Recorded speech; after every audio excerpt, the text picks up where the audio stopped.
Саламатсыздарбы? Мен ушу футбол деген китепти окудум. Аз да болсо футбол жөнүндө маалымат айтып берейин. Футболдун мекени Англия. Ушул жерде топ тепкен оюнду алгачкы ирет футбол деп аташкан. Футбол бол топ дегенди билдирет.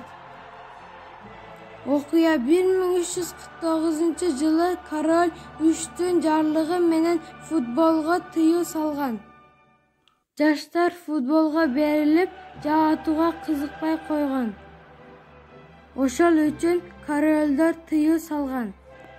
Футбол ойногон жерлерди жоопко тартып, ойногон адамдарды түрмөгө камашкан. Футбол буга карабай өнүгүп ойноло берген. Англияда 1863-жылы алгачкы дүйнөлүк ассоциация түзүлгөн.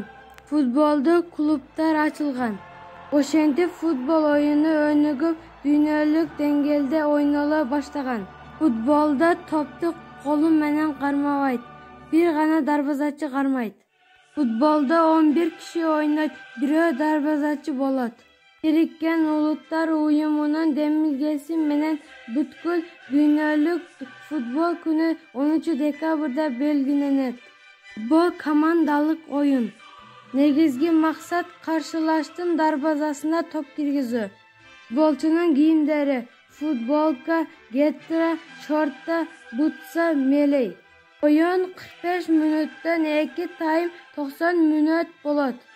Дүйнөдөгү белгилүү футболчулар: Месси, Зидан, Диего Марадона, Криштиану Роналдо, Франц Бекенбауэр, Лев Яшин, Мишель Платини, Йохан Кройф жана башкалар.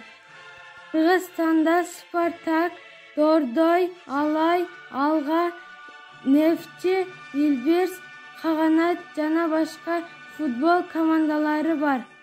Мен да футбол оюнуна кызыгам. Мага футбол оюну жагат.